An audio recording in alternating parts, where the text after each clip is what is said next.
How Alexander become the Pharaoh. Ancient history by kings in general. Let's go.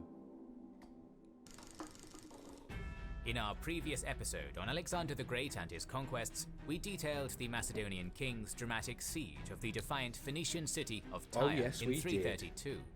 Through bravery, doggedness, and a generous quantity of engineering genius, the invaders broke the walls and took the island, joining it with the mainland forever. The mole to Tyre, and then the fact that it's still connected. Mind blowing. In the process. Rather than push inland in pursuit of the great king of Persia, Alexander would instead march south to the most ancient kingdom in the Hellenic imagination, Egypt. There, the Macedonian king would begin work on one of the most enduring marvels of his life and endure events that were to change his perspective on life the forever. Pharaoh of Egypt. Welcome to our 6th video covering the Macedonian invasion of Persia, the conquest of Egypt, and how Alexander visited the famous desert oracle at Siwa. Let's For your own go and life-changing find events, out. you'll want to be looking and smelling your best. Following the capture and destruction of Tyre in July of 332 BC, Alexander the Great had once more rejected generous peace overtures from Darius III, famously quipping, "That is what I should do were I Parmenion," He's just pitching going out to at the steam forward underwhelming to his ambition next of his goal. right-hand man. Pick The up king these didn't chips just and want these accommodation or collectibles riches like now, nothing. he wanted the entirety of the Persian Empire and perhaps beyond. The next objective was to the south, Egypt. As the Macedonian army, victorious in 5 major clashes since crossing into Asia, rushed into Palestine, it received the immediate surrender of every city in the region except one. I'm not surprised, but what was That the one single that defiant stopped? was Gaza, a formidable hilltop stronghold controlling the approaches to Egypt. Like Tyre, it too would have to be taken. Unfortunately for Alexander, Gaza's Persian governor Batis had been proactive during the siege on Tyre, taking the measure of hiring Arab mercenaries and stocking up his city with plentiful stores to withstand a siege of his own domain. Oh, nice. He had the The foresight. 160-mile march south through Phoenicia and Palestine was a harsh one, despite the lack of conflict. Refreshment was hard to come by, and the climate, during the Near Eastern summer, was incredibly arid. The army's salvation was the fleet element, commanded by Alexander's closest companion, Hephaestion, which kept the advancing soldiers supplied with food and water. Okay, so that's how they got Acre, supplied. known during the Crusades as Acre, was passed How many first, men did he lose followed on by that Joppa walk, and Ascalon. This simple progress finally came to a swift halt when Gaza loomed large on the horizon in September of 332 BC. So he instantly knew it Alexander's was army going to be took a up a problem. position opposite a section of the fortification on the southern side of the city, which the Macedonians considered weakest. Aiming to take advantage of subterfuge, the king ordered his engineers to begin mining beneath the Gazan walls, but to begin their work from far out of sight. Still surprises me that mining was used so early on. At the same time, siege towers course were it ordered was. It's forward smart, to distract Battis's garrison from the true surprises threat me. beneath the soft earth. Due to the sandy and easily excavated ground surrounding Gaza, sapping operations progressed rapidly. Nice. However, the siege towers had massive trouble rolling along such uneven hilly terrain due to the sand, that's a which would shame. frequently trap the wheels and cause delays. Constant jarring of this kind eventually caused the flooring within the towers to break apart, injuring soldiers and making further approach impossible. Oh no. Reluctantly, So the siege as the sun towers was aren't already going to work close at to all. setting, Alexander decreed that the army halt their assault for the evening. After an uneventful night, before operations commenced, the king made a traditional sacrifice, asking for the gods' aid. While the As you do ritual in was those ongoing, times. it is said that a crow flew overhead and dropped a lump of dry mud on Alexander's head before taking a perch on the nearest siege tower, and this was viewed as a grim omen by the soldiery and their monarch. So does he take heed of that omen and decide to not go ahead with it? Alexander consulted his personal soothsayer, Aristander, who interpreted the event to foretell the fall of the city, but also harm that would come to Alexander during the clash. He recommended that the army take no action that day, and as a sign of just how superstitious Alexander was, the king acquiesced. So yeah, get a bit of insight. He was still very, very religious to the pagan beliefs, I believe, back then. Deciding the passivity of their foes to be a Whatever sign the of pagan weakness, belief was. Battus's mercenary Arab troops Greek mythology, that's what it was. launched a brazen sortie out of the city gates in an attempt to destroy Alexander's siege towers and kill as many Macedonians as they could. Having taken the first of the enemy soldiers by surprise, Battus's Arabs initially met with some success and reached the towers with relatively little struggle. However, when Alexander caught on to what exactly was happening, he led his companions and hypaspists into battle from the front line, crashing into the spot where the fighting was fiercest. This decisive intervention stabilized the engagement and tipped the momentum towards the Macedonians. But the king was not going to escape unscathed, as the soothsayer had predicted. Quintus Curtius Rufus tells us of how one of Battus's hired swords pretended to be a deserter and threw himself before the king, asking for pardon. Alexander, always magnanimous, told the man to rise and be received. Thus able to get close, the Arab suddenly retrieved his sword and lunged at the king's neck. With athletic prowess, Alexander shifted to the side, avoiding the lethal blow, only to be wounded by an arrow in the shoulder almost immediately. The Macedonians shoved the Gazan defenders back inside the city. I'm surprised they haven't gone for a full attack. However, they retreated in high spirits, their morale buoyed by the Macedonian commander's apparent severe injury or death on the battlefield. Somewhat less to their liking, Alexander too was, despite his terrible wound, incredibly happy. Aristander had been correct. Harm had come to him, of course, but now the other prediction that Gaza would soon fall would surely come to pass. While the king recovered from yet another near miss that might have ended his life, he commanded his army to begin yet another monumental feat of engineering. In an arc around Alexander's siege lines, the earth was piled up and up over the course of several weeks until it created a mound that was as high as the escarpment on which the city sat. Onto that encircling artificial hillock was placed the heaviest Macedonian artillery. Alexander doing siege work better than Caesar before Caesar. From its new higher position. It was now October. 2 months after the king's initial investment of the city, he launched a withering bombardment from the mound, which cracked open a portion of the city walls and allowed his elites to breach them. Despite fearsome resistance, Alexander's army was not to be denied its prize. Gaza was taken, looted, and its male population wiped out, while the women and children were sold as slaves. Alexander finally crossed into Egypt now that the way was clear, reaching the gateway to the Nile, Pelusium, in just a week. When he and his army arrived, they were met not by a dogged garrison of defenders, but by a cheering crowd of overjoyed people who regarded the invading Macedonians as liberators.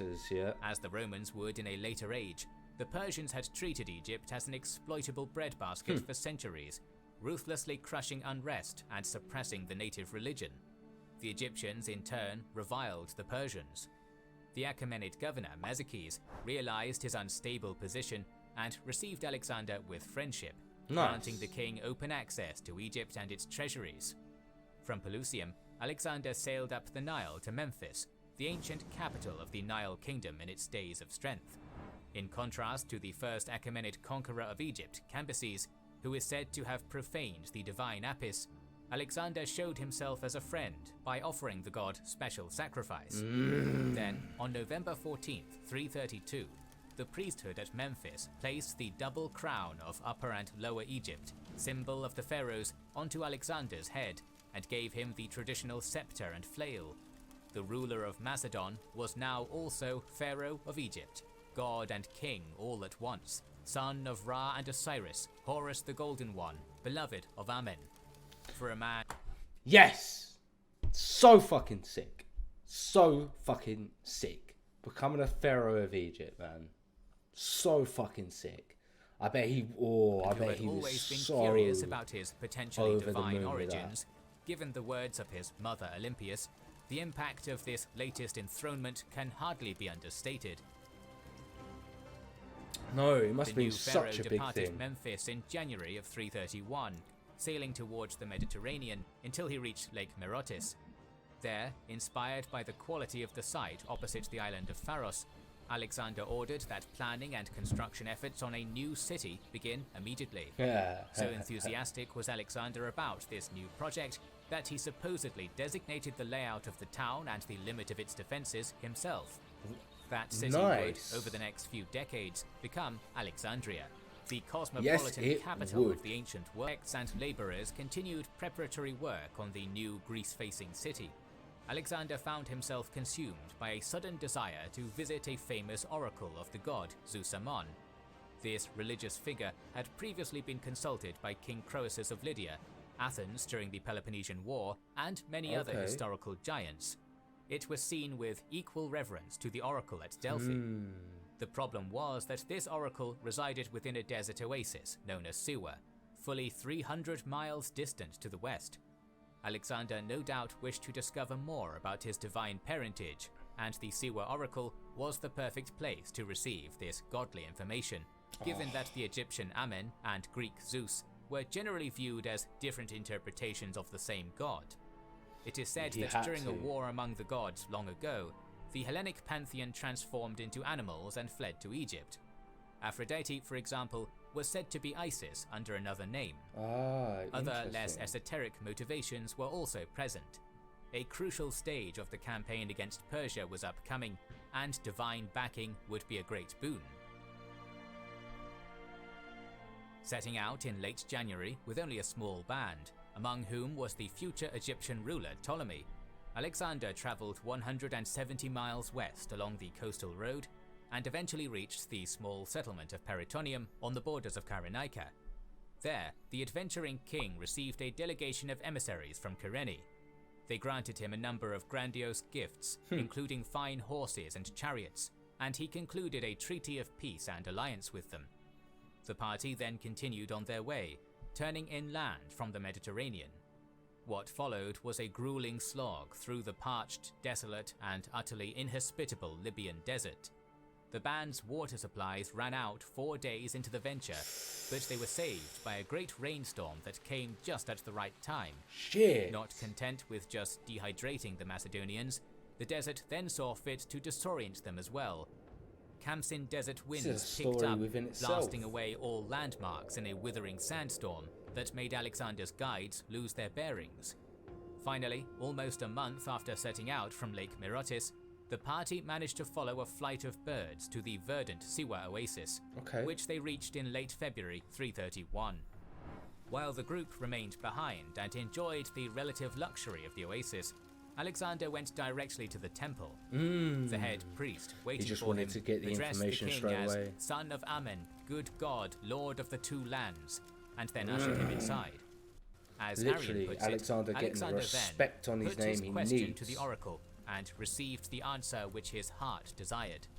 Since not a single person, except Alexander, was permitted entry, nobody truly knows what the king heard in that temple, but whatever it was, left an irrevocable and permanent impact on him.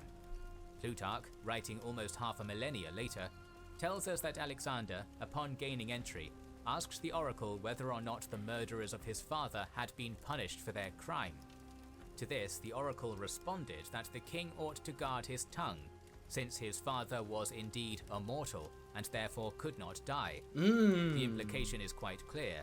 Alexander the Great was the son of Zeus Amen, and therefore a divine being in his own right. So he's now going to get that god complex where he feels like he is destined to achieve this, so it doesn't matter what he does to achieve those goals. Is that where we're sort of... Is this where we're going to take a split and sort of go down? Several other tales in the ancient sources concerning this consultation, but they are likely also speculation. Sometime after entering, Alexander exited the temple and was met by his companions, to whom he would tell none of the details about what had been revealed to him.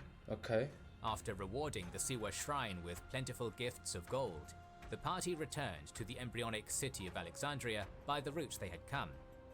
The first indications of spring were now upon the Macedonians. After the relatively simple foray into Egypt, it was nearly time to resume the campaign against Darius III.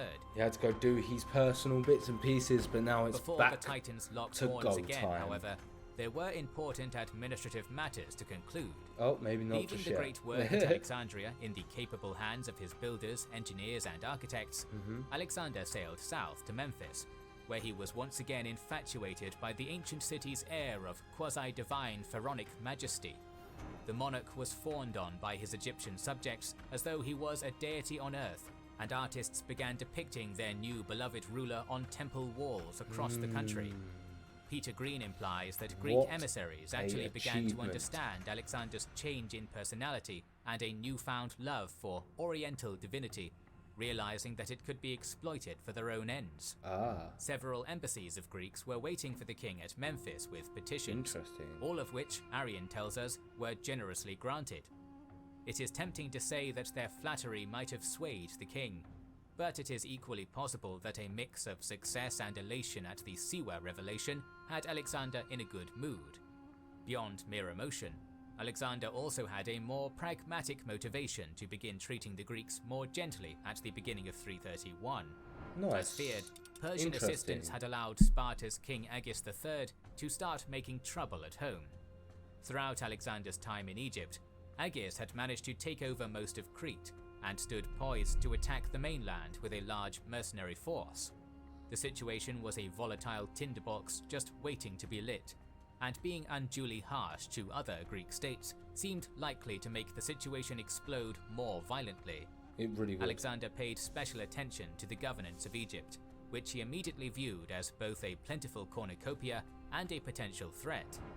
It had presented two primary threats to occupying empires in the past: nationalist rebellions by disaffected natives, and attempts by devious governors to leverage Egypt's supreme strength in revolt against the larger empire. So how is he going to solidify his position there? Aimed at avoiding both of these nightmare scenarios. He separated the Nile Kingdom's administration into civil and military branches. Routine day-to-day bureaucracy remained in the hands of local Egyptians, a move which gained Alexander the favor of the locals. Not only that, but if those same bureaucrats began making a mess of things, the population wouldn't blame him. The traditional geographical division of Upper and Lower Egypt was also employed, with a district governor known as a nomarch serving as steward over each segment.